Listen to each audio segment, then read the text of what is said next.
The row over bias at the BBC continues to grow, with former BBC Director General Tim Davie urging staff to, quote, fight for our journalism. That followed US President Donald Trump calling BBC journalists corrupt and threatening to sue for $1 billion over a heavily edited video of his January 6th speech. But is the BBC really biased? Well, that's a question its centrist, liberal elite defenders don't seem to want to take particularly seriously.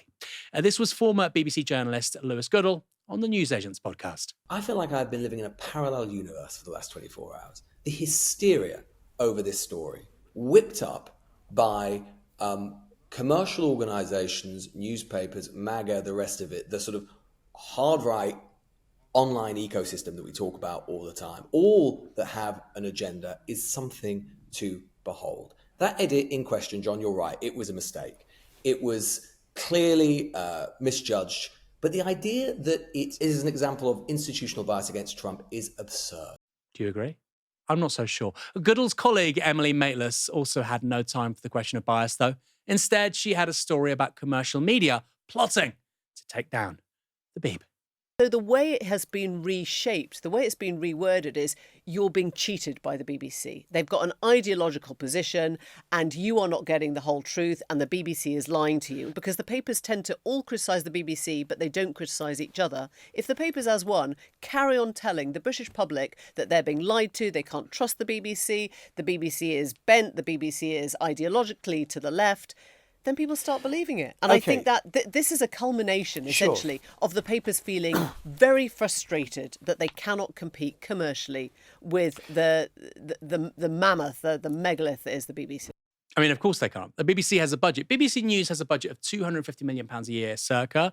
The BBC overall has a budget of multiple billion pounds, but of course a lot of that is on stuff that has zero to do with current affairs and news journalism. But isn't that reasonable? You know, Novara Media has had zero capital investment from any investors. We're entirely reliant on our supporters, more or less. A few YouTube ads, but it's not that much, believe it or not.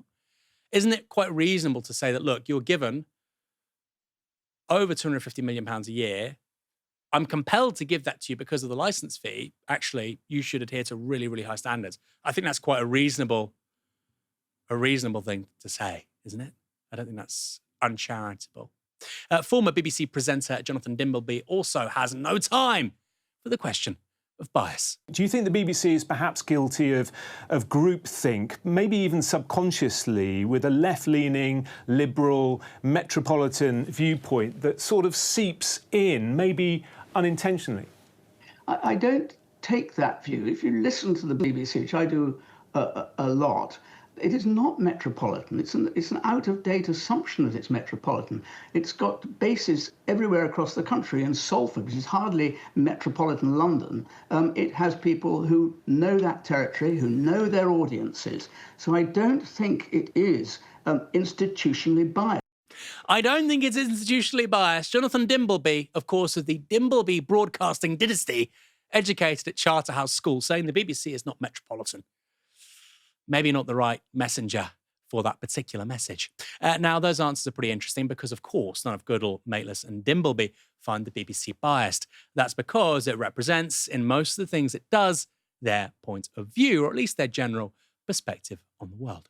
That's not to say such a perspective is illegitimate. It's not, but it's one among many. It's also worth remembering that they were all lavishly paid and extremely influential figures for the BBC. But ordinary people take a very different view of the corporation. Polling from YouGov shows that 31% of people, mostly Tories and Reform voters, think the BBC is biased in favour of left-wing views. Meanwhile, 19% of people, mostly Labour voters, think it's biased in favour of right-wing views. Basically, half of all Britons think the BBC fails to represent their views, and only a fifth think it's unbiased. So why is that? Well, probably because it does reflect a political ideology that neglects wider political currents in this country, one that serves those who benefit most from the status quo, like Emily Maitlis and Jonathan Dimbleby. Normally, the BBC gets away with it, but they didn't get away with it here because they distorted what Donald Trump said on January 6th, 2021. Presumably, they thought they could do that and be safe because their assumptions meant only Kamala Harris would win. Donald Trump would never be the president again. So their mistake was misjudging the political climate across the Atlantic and taking on a much more powerful person than the corporation's politics normally screws over. Like Ricker Bird, who was featured in the BBC's notorious Panorama episode on anti-Semitism in Jeremy Corbyn's Labour Party. This is from Al Jazeera's Labour Files, an investigation that tore that Panorama episode apart. Description of Marks and Bird's disciplinary interview features in the documentary. The interview is conducted by Ben Westerman, a party official who is Jewish. Ben Westerman received dozens of complaints. While interviewing one member, he was confronted with the very anti-Semitism he'd been investigating. And we finished the interview. The person got up to leave the room and then turned back to me and said, "Where are you from?" And I said, "What do you mean, where am I from?" And she said, "I asked you, where are you from?" And I said, "I'm not prepared to discuss this." And they said, "Are you from Israel?"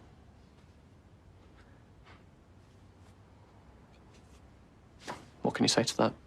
You are assumed to be in cahoots with the Israeli government. It's this obsession with that just spills over all the time into anti-Semitism. Rika Bird speaks to Westerman at the end of the interview. When he says, "Where are you from? Are you from Israel?" That's an absolute lie. I didn't say that. With Westerman's permission, the two women record the interview. The full recording shows what actually did happen. Curious because I haven't been in the Labour Party very long, and I've certainly never been to anything like this informal interview before. So I'm just curious about, like, what branch are you in? I don't think that's relevant. Okay. I hope that's okay. I don't think where I'm from is at all relevant to the investigation. I did ask Westerman, "What branch are you from?" Meaning what branch of the Labour Party, because it was a Labour Party internal investigation. The word Israel never came into the exchange between me and Westerman. It was only thanks to an Al Jazeera investigation many years after that episode of Panorama aired, just months, remember, before the 29 general election, that the record was corrected. No threatening to sue for £1 billion or dollars, no immediate panic in the corporation, just years and years of the BBC allowing that smear to stand. And that so-called documentary included another interview, this time with Izzy Lenga, a young Jewish member of the Labour Party. It was based on a previous interview she'd given to the Daily Mail. Here's what the Al Jazeera documentary uncovered. I joined the Labour Party in 2015. The anti-Semitic abuse I received was what I was subjected to every single day. Telling me Hitler was right, telling me Hitler did not go far enough. And she came up with this utterly shocking statement, which really emphasised the scale of one could only describe as the immorality and the depravity of Corbyn's Labour Party. But is it really true? I mean, we can check this out.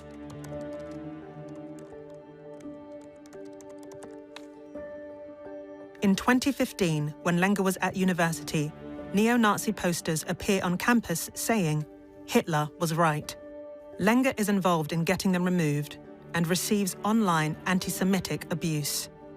If you read this article in the Daily Mail, and it's also in subsequent reporting, there's no suggestion in it that the Labour Party is involved at all, or the left. It's a strong suggestion in it, actually. It comes from the sort of fascist right.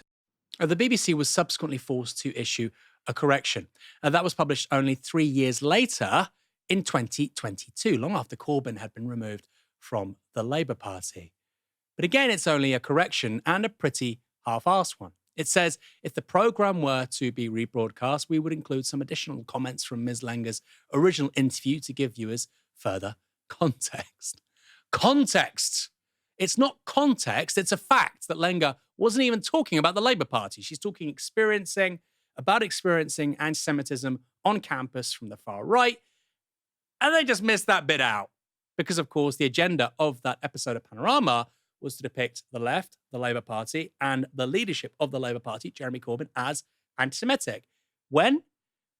In a general election year. In fact, in 2019, there were 3 elections, local, European, and general elections.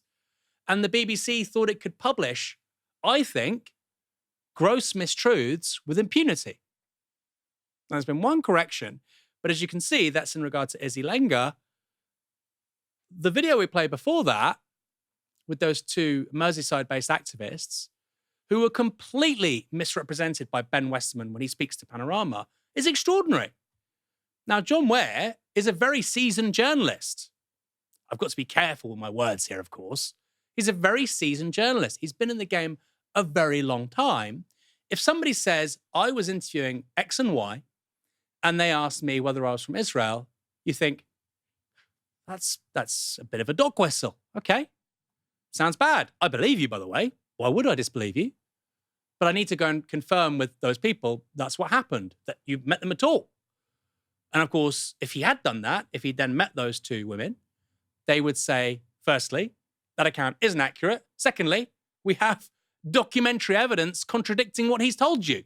That would be 101 journalism if you were a university student. If you were working on a university newspaper at University College London, where I studied, or Oxford, or Exeter, or Bournemouth, or UEA, or Glasgow, or wherever, that would be the journalistic standard expected of you. But it wasn't expected for the flagship documentary series on the British Broadcasting Corporation. You have to ask yourself why. Remember, Panorama has been going since the 1950s. The BBC claims to be a world-class media organisation, and Panorama is meant to be one of the jewels in its crown, arguably the jewel in its crown with regards to long-form, original news gathering and reporting in the UK, and yet the standard was disgraceful. It looked like an intentional smear job. Unserious political coverage of something, like I say, that couldn't have mattered more. After all, this was an election year. It's possible to walk and chew gum at the same time, right? Which is a way of saying in this context that the edit, the manipulation of the footage was bad. I mean, I don't agree with the kind of people who are downplaying this or saying, oh, well, it's just a bad cut. It's not. It's deliberately and maliciously edited. That, I think, is obvious to any honest adult. But at the same time, it's also true alongside that self-evident claim or statement that this is being used as a Trojan horse to restructure the BBC from within in a way that makes it, more right-wing and even more pro-Zionist or pro-Israel or far less critical of Zionism and of Israel, even less critical than it already has been, which frankly isn't very much. Those 2 things are true, I think, simultaneously. There are multiple very frustrating things about this. We've covered them on yesterday's show, but I just want to briefly mention them. Number one, the editors jumping the shark here seems to me to be completely superfluous in the sense that Trump regularly says really things that would be really shocking to a BBC audience, really stupid, really dumb, really unintelligent and offensive things all of the time, including, by the way, in that speech. I mean, if you want to make a case for him leading a putsch, you can find evidence of that in that speech without a dishonest edit. That's the first thing. The second thing is that the BBC has just played a not insignificant role in whitewashing and therefore facilitating, in some degree, a genocide against Palestinians in Gaza. So, people being sort of disgusted at this instance of obscuring of the truth seems to me to be pretty pathetic and pretty wet. Of course, this time from, the right, pro-Trump right. And for the BBC to be apologising over and over again, and indeed letting heads roll over this and not some other things in the world, indeed the genocide in Gaza being, I think, the premier one or foremost one. And so I think that people being really upset about this and not things like the genocide in Gaza and the role that the BBC has played in kind of airbrushing that genocide, reminds me a little bit, and this might sound like a bit of a reach in analogous terms, but bear with me, reminds me a little bit of Watergate in this one sense, that Watergate was fundamentally one half of official political American power attacking the other half, i.e., it was the Republicans under Nixon attacking the Democrats secretly and covertly and illegally, right? At the same time that Watergate was happening, there was a big FBI program called COINTELPRO, in which huge amounts of illegal activities were being undertaken by the FBI, who were infiltrating communities across America. It led to political assassinations.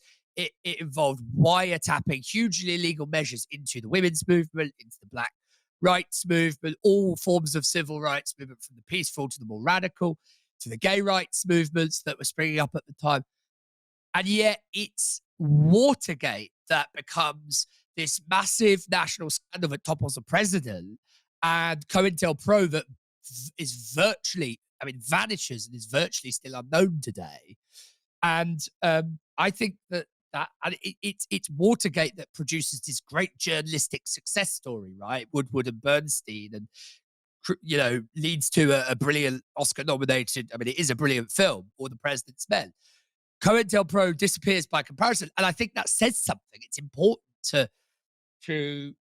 kind of draw out the similarities there, for me at least, in that it's power attacking power rather than power attacking the powerless. When power attacks the powerless, they tend to get away with it. When they attack power, they tend not to get away with it.